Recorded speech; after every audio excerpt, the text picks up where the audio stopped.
requests that I get is about the tax sale, and people asking where do they get the list as if it's some type of magical list. But a lot of it is just public records and you knowing the stipulations and requirements of what you get yourself into. So today's video is pretty much me breaking down what the tax sale is, what all their stipulations is, and how you can leverage it to your advantage. And as far as my opinion on should you participate in the tax sale or not, I suggest it to anyone that don't know all the traditional requirements or don't even meet the qualifications as far as employment verification, tax returns, W-2s, you know.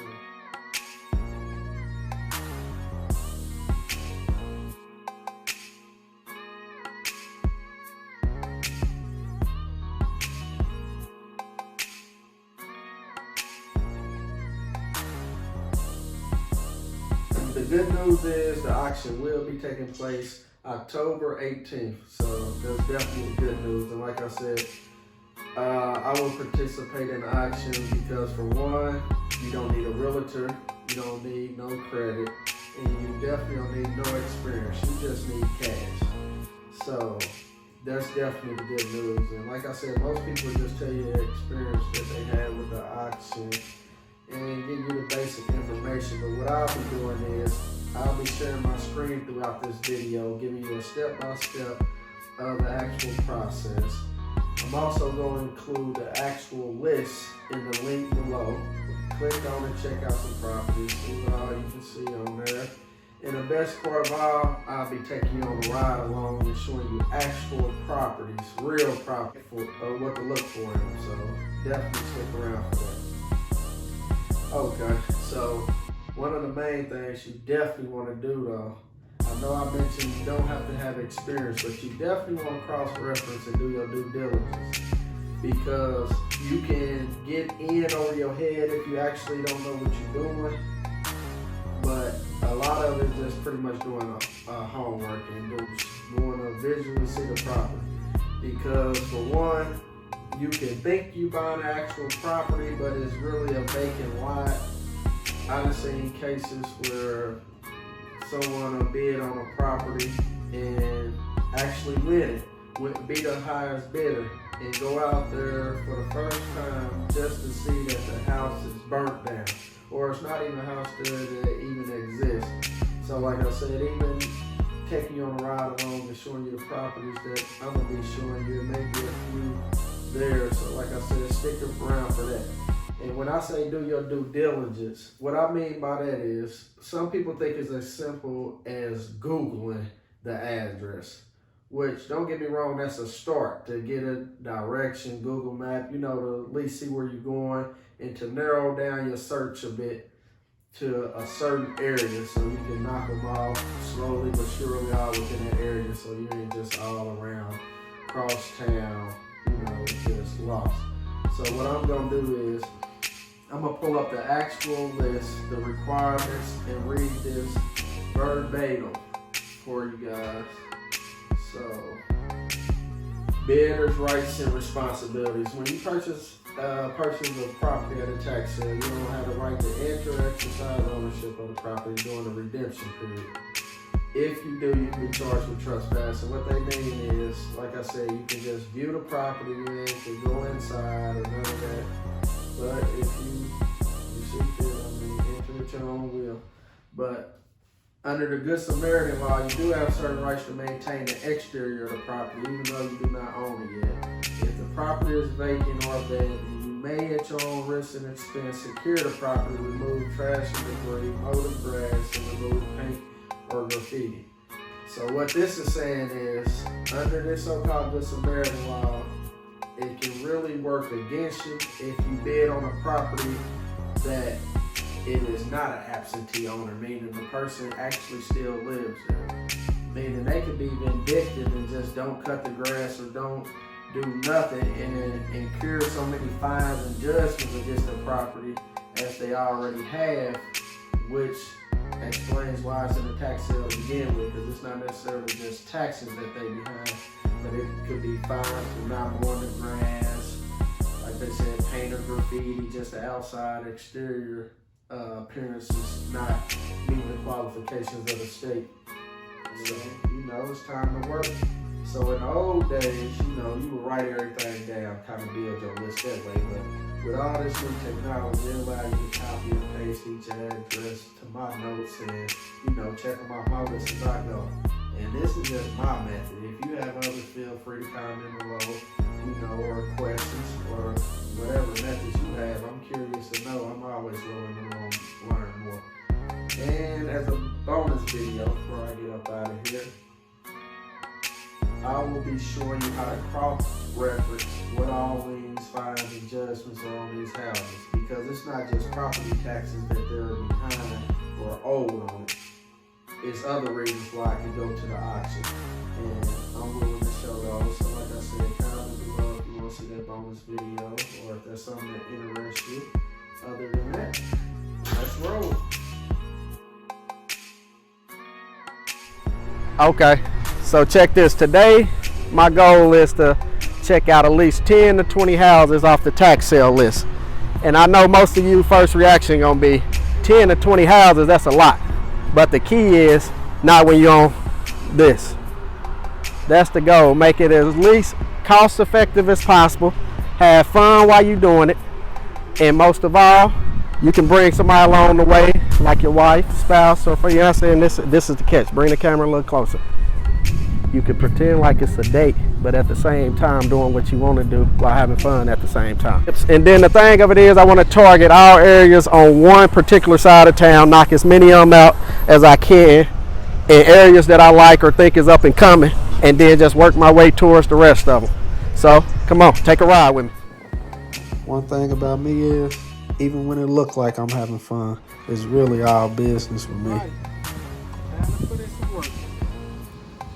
While having fun at the same time while you do it.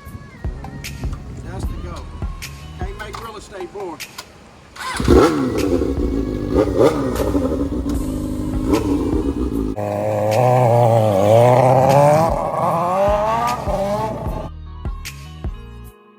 You're gonna be looking at as many houses as I plan on looking at, maybe 10 to 20 a day. Then it don't get no better than this. I mean, you ride in the car, you got AC, but you have fun while you do it on this.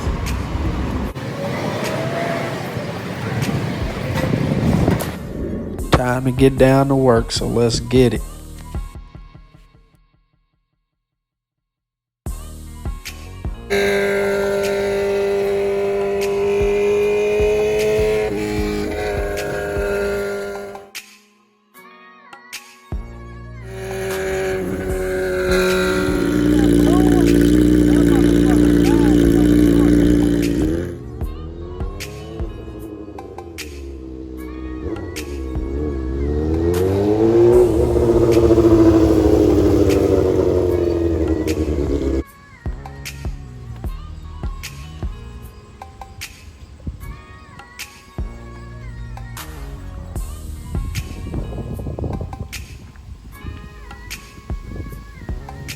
Okay, so look, we had our first property that I put on the list to come check out. And the main thing you want to look for first is, do it got any type of foundation issues. This is Jay Banks. As you can see, this base is boarded up, which is a good sign. And what you don't want to see is something boarded up with a light on it, like that room lit on that. Because that obviously means somebody is staying here, quartering here, or something, because there's no entryways in and out the house, but yet the light is on. So somebody's responsible for the utility bill. So this might be a good one to buy, and it could be a skeptical one to buy. Because if somebody's willing to waste that much money on utility, keeping the lights on, to keep people off of it, then they more than likely don't redeem it at the end of the period that they have.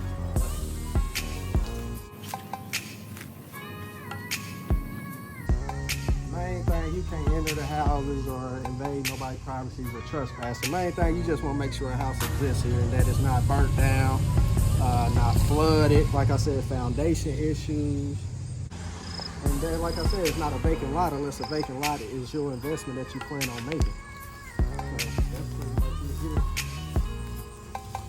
tree gonna be cut, that need to be cut back, because that could pose a potential problem later on down the line.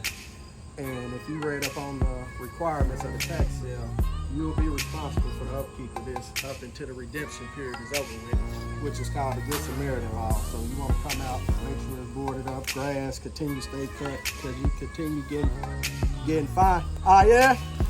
You said, get here. Yeah. Hey, that's a good tip, buddy. I appreciate it. All righty.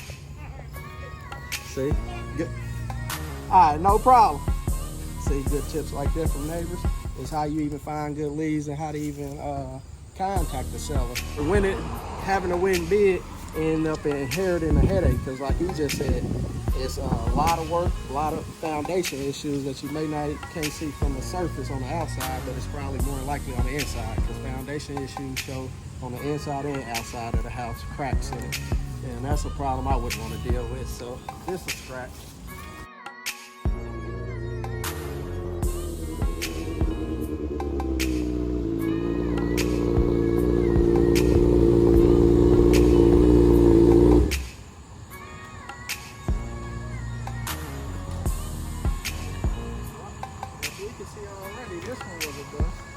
But the good thing about this one was this was killing two birds with one stone, because there was multiple duplexes on this one street. This one, such as this one. Across the street over there, if you can get that one. And another one right there in the middle. But like I said, this is why you want to do your due diligence and come out here and physically see most of the properties, because on Google, this is a good standing house. And I looked at it as a good investment because this property owner is behind over $20,000. So more than likely, a typical person can't redeem it or come up with that type of money within a year. So this one would have been good, but as we can see, fire damage or somebody bordering in it or whatever it may be. I forgot this one over here on the other side. That one's 25. That one right there. So you have your work cut out for you cleaning that up to begin with. And I'm pretty sure fines done accumulated like crazy. For this, those two been kept up pretty decent. So I think I might still take a shot at bidding on those two over there. But like I said, as of right now, this was a waste. Yeah, that ain't even worth going to see. I can see that from here, but as always, it's the neighbors who always said, I guess there was some smokers in there. And, you know, you always got your junkies. Don't tear up something, but. So at this point, I know a lot of you guys is probably asking, so is there any good houses on the tax sale? And the answer to that is yes. But for the price that you can pay for one house in the suburbs, I can get multiple prices in an up and coming neighborhood, gut it out, refinish it, and build it back up to some luxury and get top dollar. So that's my reason and preference for choosing the houses that I chose.